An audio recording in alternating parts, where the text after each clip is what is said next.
Would you let your daughter go out for a quick job to a familiar house in a quiet neighborhood? What if she promised to call when she got home? What if she never called again? That night, everything seemed normal. It was only supposed to be a few hours. But what happened next left a family destroyed, a city in shock. And to this day, no one can explain it. There was no screaming. There were no witnesses. Just a terrifying emptiness, as if reality had split in half.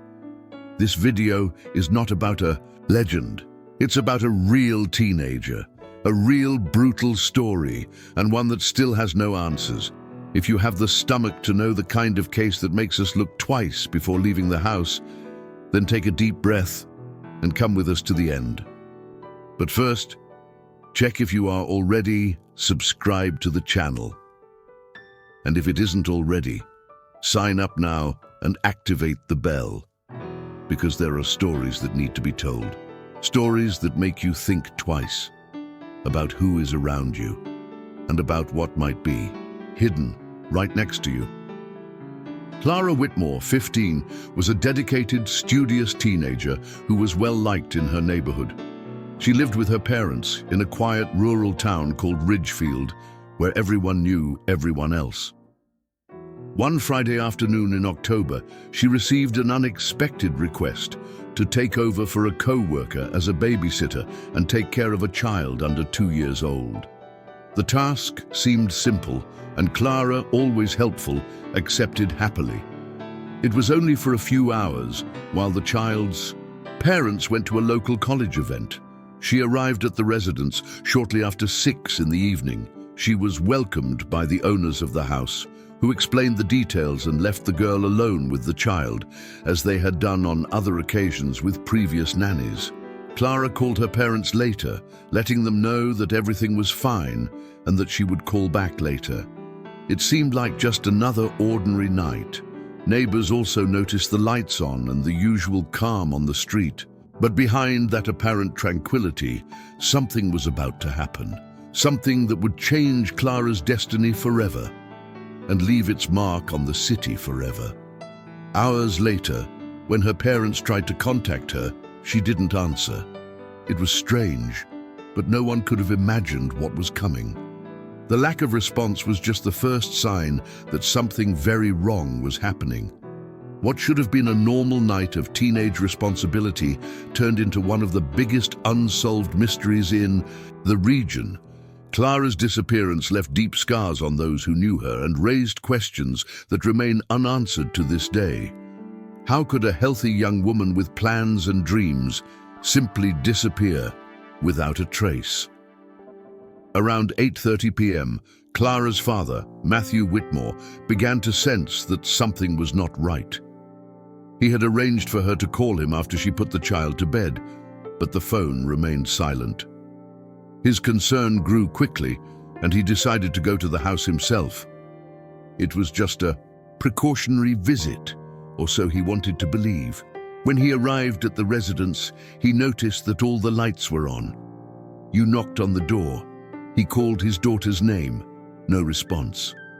He walked around the house and noticed that one of the back windows was ajar.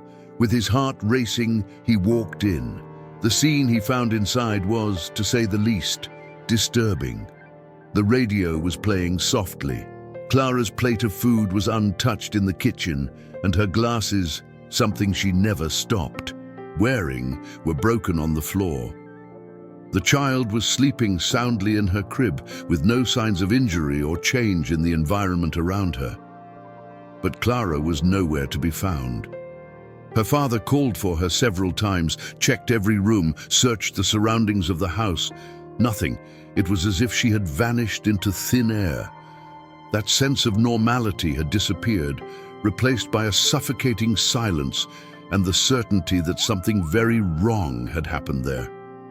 The police were called immediately. Within minutes, the scene was cordoned off and investigators began examining every detail.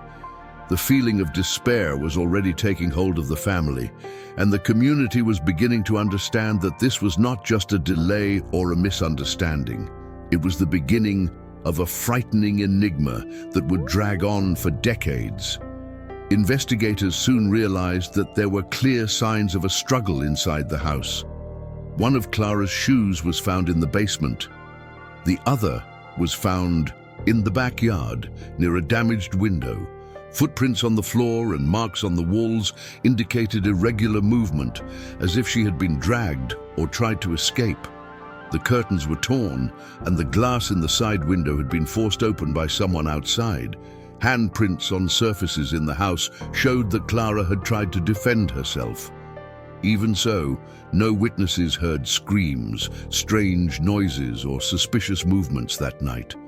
The neighborhood was quiet, with houses far apart and few neighbors awake at that hour. The fact that the child did not wake up or cry during the possible fight made it all the more mysterious. Forensic experts searched for fingerprints and biological traces. However, due to the limited technical resources at the time, little could be collected with any precision. The lack of cameras or any type of surveillance system made it even more difficult to reconstruct the events. All that remained were the physical traces and the distressing emptiness of those who tried to understand what had happened there. Every new detail seemed to increase the discomfort.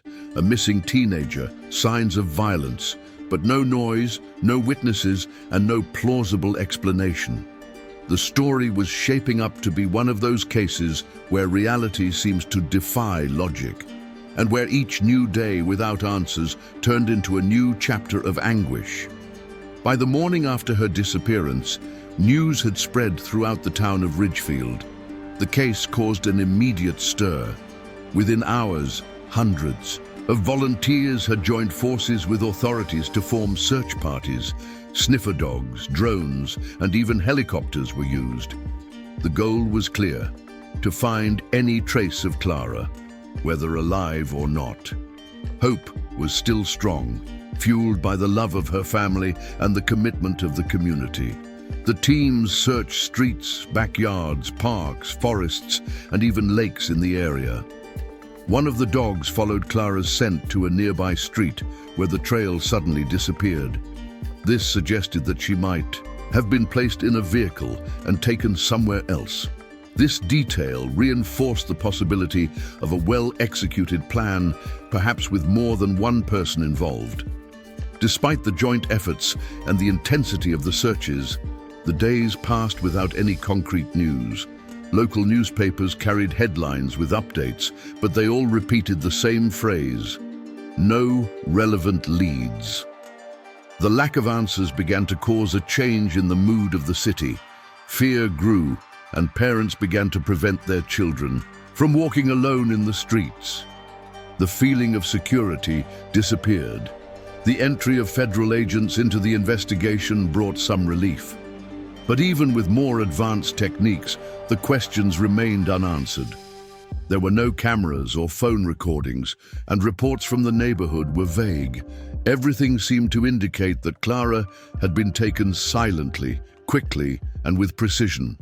The case, which was already serious, now took on the contours of a mystery that would shake Ridgefield forever. In the following weeks, the police investigated several lines of suspicion. A young man was seen with dirty clothes the day after the disappearance. He was questioned for several hours, but claimed to have injured himself after falling at home. With no evidence, he was released. Other residents reported strange movements in the area, but none of the information was precise enough to point to anyone responsible. Later, a man arrested for another reason claimed to have participated in Clara's kidnapping. He said she had been taken out of town, but when pressed, he retracted his statement and confessed to having lied to attract attention. This type of statement, instead of helping, hindered the investigation and increased the family's suffering. With each new false lead, hope diminished a little more.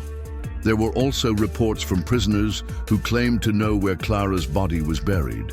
In one version, she was hidden in a forest.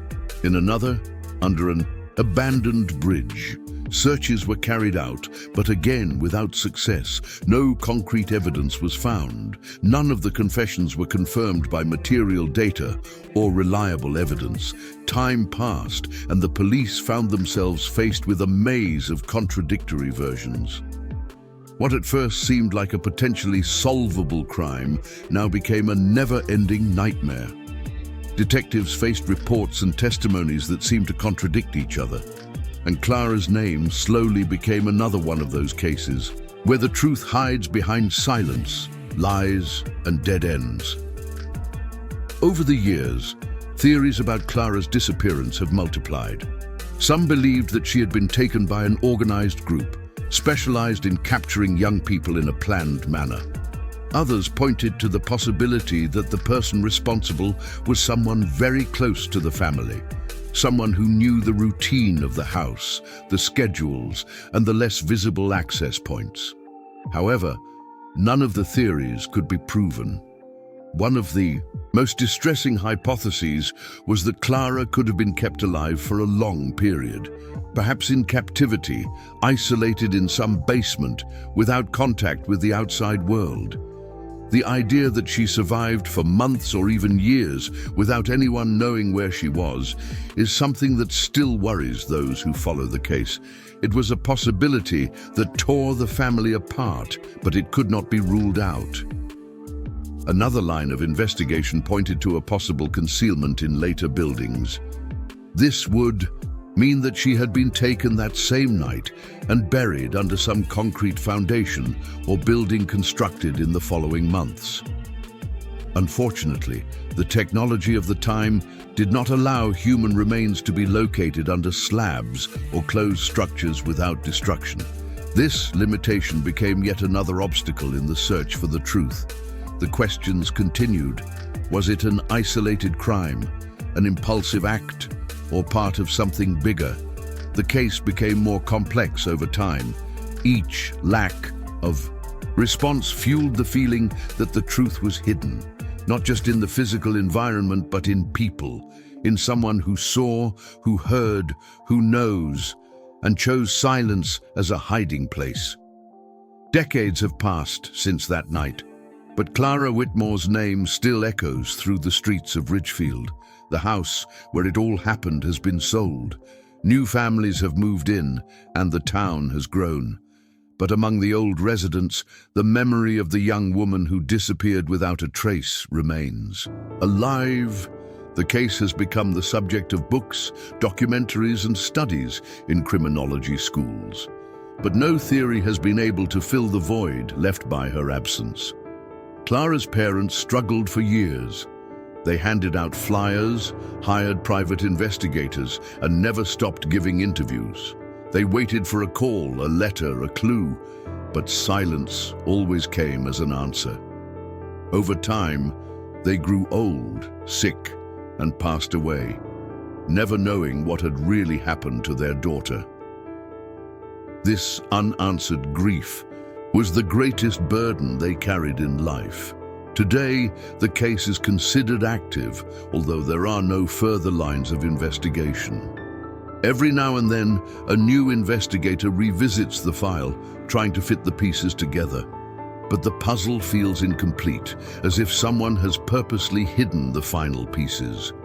Clara's story has become an open wound, not just for the family, but for an entire community. And even after so many years, the question continues to be asked: where is Clara Whitmore? What happened in that house that night? Who took her? And why? The lack of answers more than anything else is what keeps this case alive, because there are stories that don't need an end to remain eternal, and Clara's is one of them. Clara Whitmore's story isn't just about an unexplained disappearance. It's about an ordinary family, a quiet town, and a teenager who did everything right. Until suddenly, everything changed. It's a reminder that even the safest places can hide danger. That danger sometimes doesn't make noise. It just waits for the right moment to strike. How many times have you left home feeling certain that everything would go back to normal at the end of the day? How many times have we trusted our daily routines, the same people, and the same things, without realizing that a single night could change everything? This story isn't just Clara's. It represents all the families who have experienced the pain of waiting for answers that may never come. If you've come this far, it's because you understand the weight of these unanswered questions. Therefore, share this video with someone who also lives this routine of work, taking care of children, commuting at night. It could be a way to open the eyes of those who still believe that certain things only happen in the news. Sometimes they happen right next to us, and the most dangerous thing is not realizing it. And if you haven't done so already, subscribe to the channel right now and activate the bell. Here we bring you real, profound, and necessary stories. Stories that cannot be forgotten. Stories that deserve to be told. Because only then, perhaps, can we prevent them from happening again.